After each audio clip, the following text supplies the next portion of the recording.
I've been watching gacha content for a few years now, and one question I always wanted answered was, why do gacha creators hate each other? It seems like every other week we have a new falling out or resparking of a past controversy between gacha creators. In this video, I'm going to try to figure out why there is so much hatred between creators in the community. First, I'll try to answer why the communities in general tend to have drama. 1. Diverse games and different cultures. These communities can develop their own cultures, norms, and expectations, so clashes happen when fans interact. For example, when one fandom might prioritize lore and emotional storytelling, while another focuses more on gameplay or aesthetic. 2. The my favorite is better mentality. Character wars are common, people arguing over who's stronger, more well written, hotter, or more moral. Shipping wars, tier lists, debates, and power scaling also cause a lot of friction.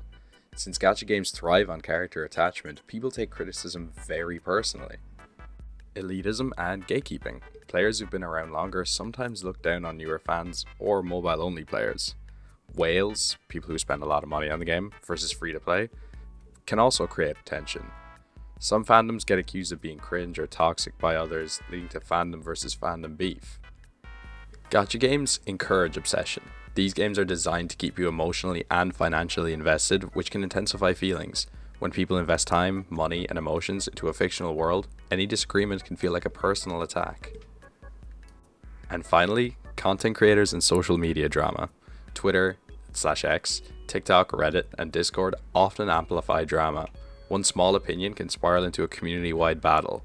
Sometimes it's creators stoking drama for views, sometimes it's fans harassing each other over ships or headcanons. The first four also apply to the content creators, which means all of these things can potentially spark controversy between creators on top of general personal disagreements and biases. Now, let's get a bit more specific on how they, whether intentional or unintentionally, cause drama. They set the tone for the fandom norms. Creators who make lore videos, fan theories, ship edits, tier lists, or memes influence how others view the game or characters. If a popular creator dislikes a character, suddenly everyone is memeing on that character. Example, a Genshin creator saying X character is useless can lead to mass hate even if it's exaggerated or just a joke. Drama for engagement. Some creators lean into drama on purpose, especially on Twitter, TikTok, and YouTube, because controversy boosts visibility.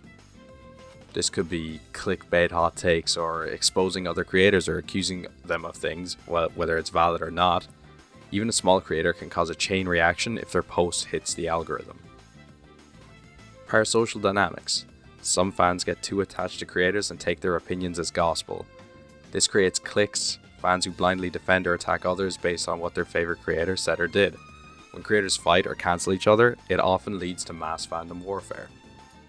Controversies and cancellations. Many of these have happened over the years, most notably the Tectone/Braxophone Vietsu/Enviosity drama in the Genshin and early HSR period. This is a very long and drawn out drama, so I'll give a quick TLDR. If you want an in-depth video, I highly recommend Mugen's video where he breaks it down incredibly well. I'll leave a link in the description to it. So in short, Enviosity says his mental health suffered due to pressure and harassment from Tectone. I actually think it was all because he called him a mint picker, a term he used to poke fun at Enviosity because he was actually so diehard free to play, he went around picking up all the materials around the map for hours on stream. Atsu, or Asian Guy Stream, backed Enviosity, calling out Tectone's negative behavior and alleging broader toxicity. But Braxophone fired back, accusing Atsu of gatekeeping Genshin events and defamation, which Atsu denied. Drama culminated with Atsu releasing a detailed document and ultimately quitting content creation and personal and professional collapse.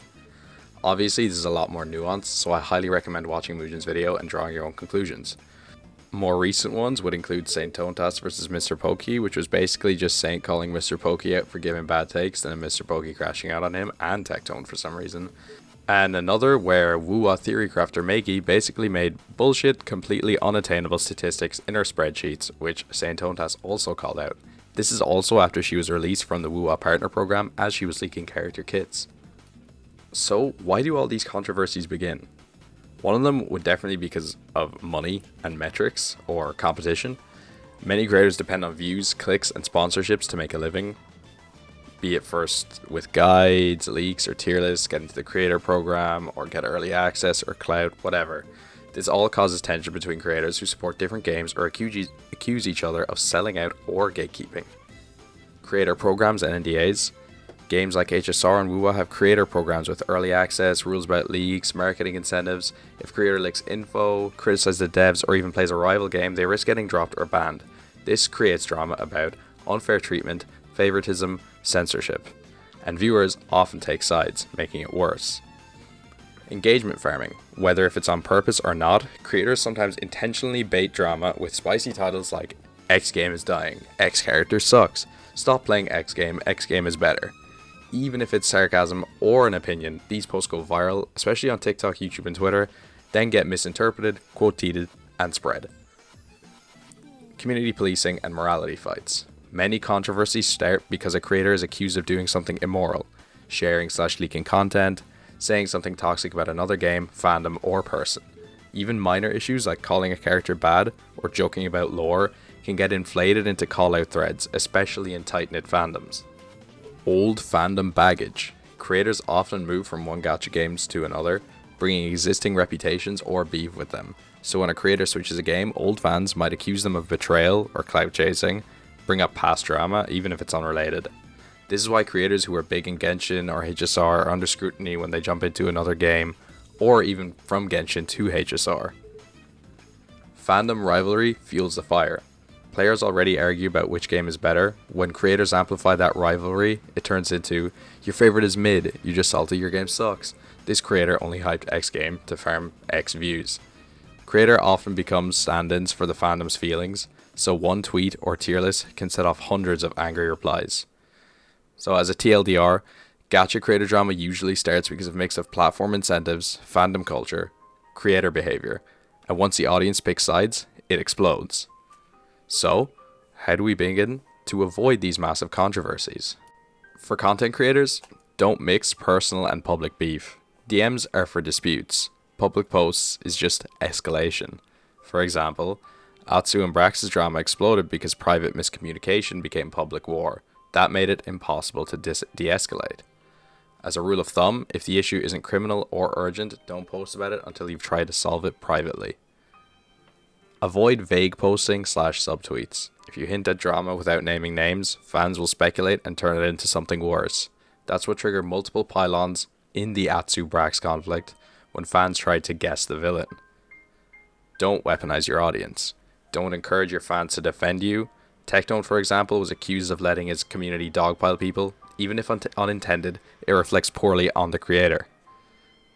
Accept criticism without collapsing. Not all criticism is hate. If someone dislikes your take or disagrees with your ranking, try not to treat it as a personal attack. A little humility goes far. Step back before burnout hits. Many creators, Atsu, Tectone, Mtashed, have admitted they stayed too long in toxic cycles. Know when it's time to take a break or change games or platforms before you're spiraling.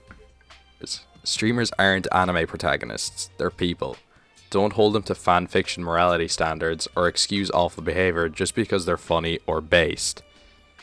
Don't feed the algorithm with hate. Quote tweeting drama, hate watching, and rage commenting amplifies the problem. If you don't like the way someone behaves, block, mute, and move on. However, I'm not saying that drama is all bad. In fact, sometimes it is very necessary to expose harm or abuse. For example, if a creator is harassing others, doxing, grooming, or exploiting power, public accountability matters.